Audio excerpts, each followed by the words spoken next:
ఆదిలాబాద్ జిల్లా పీఎస్సీ సమావేశంలో కూడా ఉద్రిక్తత చోటు చేసుకుంది. కాంగ్రెస్ నేతల బాహాబాహీకి దిగారు. బూతుల పర్వం మొదలెట్టారు. కంది శ్రీనివాసరెడ్డి వర్సెస్ సంజీవరెడ్డి వర్గం అన్నట్టుగా తయారైంది. ఇన్ఛార్జ్ మంత్రి జూపల్లి కృష్ణారావు ఎదుటే నేతలు ఘర్షణ పడ్డారు. అర్హత లేని నేతల్ని పీఎస్సీ సమావేశానికి ఎలా ఆహ్వానిస్తారంటూ కంది శ్రీనివాసరెడ్డి అభ్యంతరం వ్యక్తం చేశారు. అసెంబ్లీ ఎన్నికల సమయంలో పార్టీని వీడిన నేతలను సమావేశానికి పిలవడంపై కంది శ్రీనివాసరెడ్డి ఆగ్రహం వ్యక్తం చేశారు. అధిష్టానం ఆహ్వానం మేరకే సమావేశానికి వచ్చామంటున్నారు సంజీవరెడ్డి వర్గం.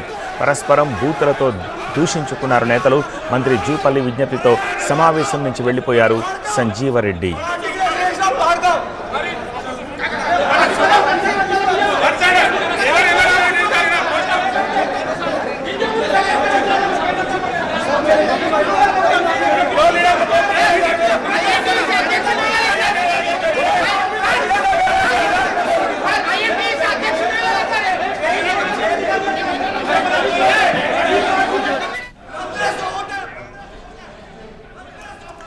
వచ్చే అసెంబ్లీ ఎన్నికల్లో ఆదిలాబాద్ నుంచి పోటీ చేస్తానని సంజీవరెడ్డి ప్రకటించారు. దీనిపై మరిన్ని వివరాలు మా కరెస్పాండెంట్ నరేష్ అందిస్తారు.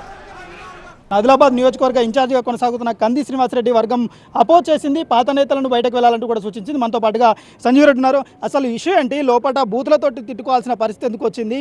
అంతవరకు రావాల్సిన పరిస్థితి ఏంటి? మిమ్మల్ని బయటకు వెళ్ళిపోమంటూ కూడా చెప్పారు. ఇప్పుడు బయటకు వచ్చారు. ఏంది పరిస్థితి? యాక్చువల్లీ నాకు తెలియదు. నేను పిఎస్సిఎస్ మెంబర్ ఉన్నాను కూడా.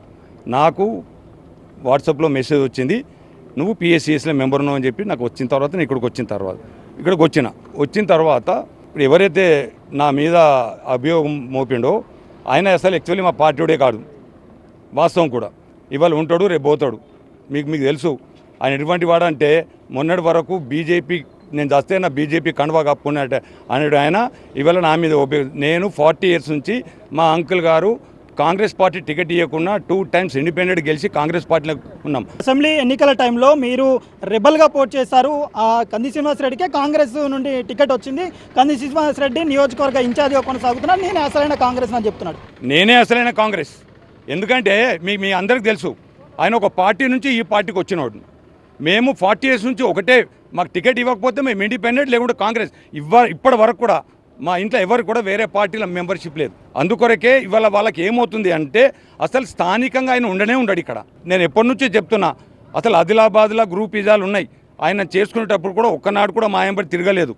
మేము ఆల్రెడీ మీకు తెలుసు మీ అందరికి కూడా, ఎందుకంటే స్వర్గీయ రామచంద్రరెడ్డి గారు ప్రెస్ మీట్ పెట్టి కూడా చెప్పిండు, మేము మీకు సపోర్ట్ చేయమని కూడా చెప్పిన తర్వాత మేము అదే దాని మీద ఆ రోజే మేము డిసైడ్ అయిపోయినాకి మేము ఇండిపెండెంట్ కాంటాక్ట్ చేస్తామని. ఇవాళ ఇప్పుడు మీ స్టాండ్ ఎట్లా ఉండబోతుంది కాంగ్రెస్కి సంబంధించి రేపు జరగబోయే పరిణామక్రమం? నేను కాంగ్రెస్ పార్టీలనే ఉంటాను.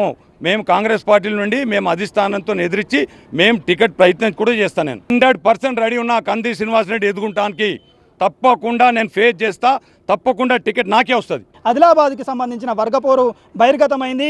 అది మరీ చిలికి గాలివానగా మారి మరింత తీవ్ర రూపం దాల్చే అవకాశం ఉందంటూ సంజీవరెడ్డి వ్యాఖ్యలతోని మనకైతే స్పష్టంగా అర్థమవుతుంది. కంది శ్రీనివాసరెడ్డి ఏ విధంగా స్పందించబోతున్నారు, కంది శ్రీనివాసరెడ్డి వర్గానికి సంబంధించిన నాయకుల వెర్షన్ ఏందో తెలుసుకునే ప్రయత్నం చేద్దాం. ప్రస్తుతానికైతే పిఎస్సికి సంబంధించిన సమావేశం అయితే ఊట్నూరుకు సంబంధించిన ఏరియాలో కొనసాగుతుంది. ఒక ఉద్రిక్త వాతావరణంలోనే, ఘర్షణ వాతావరణంలోనే ఈ సమావేశం అయితే కంటిన్యూ అవుతుంది. ఎవరి ప్రవీణ్ నరేష్, టీవీ 9 ఊట్నూరు.